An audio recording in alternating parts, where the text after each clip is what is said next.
جو مشرک مولوی ہوگا وہ تو کلمہ گو تو ہے ہی نہیں، وہ تو کافر ہے، اس کے پیچھے نماز کس طرح ہو سکتی ہے؟ دیکھیے، شرک ہونا کسی شے میں اور ہے، کسی کا مشرک ہونا اور ہے۔ یہ ذرا پتے کی بات میں آپ کو بتا دوں، یہ لازم و ملزوم نہیں سمجھنا چاہیے۔ کسی شے میں کفر ہونا اور ہے، اور جس میں وہ شے ہے اس کا کافر ہو جانا اور شے۔ یہی تھی وہ خوارج کی بات۔ حدیث ہے من ترک الصلاۃ متعمدا فقد کفر، جس نے نماز جان بوجھ کے چھوڑ دی وہ کافر ہو گیا، اس نے کفر کیا، کافر ہو گیا، مرتد ہو گیا، واجب القتل ہے۔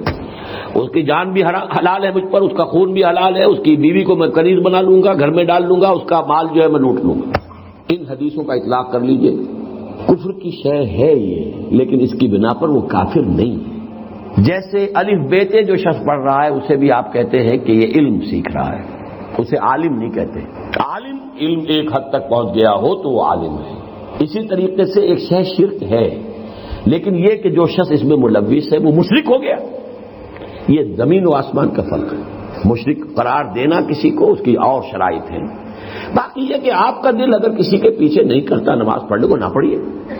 ہاں، جماعت نہ چھوڑیے، آپ کسی دور کی مسجد میں چلے جائیے، وہاں جا کر جہاں آپ کو معلوم ہو کہ زیادہ صحیح عقیدہ رکھنے والا اور زیادہ پاک باز آدمی ہے۔ ہو سکتا ہے کہ عقیدہ تو صحیح ہو اور ہو بہت ہی گھناؤنے کردار کا آدمی، کیا پتا آپ کو؟ عقیدہ تو صحیح ہے، کردار بڑا گھناؤنا ہے۔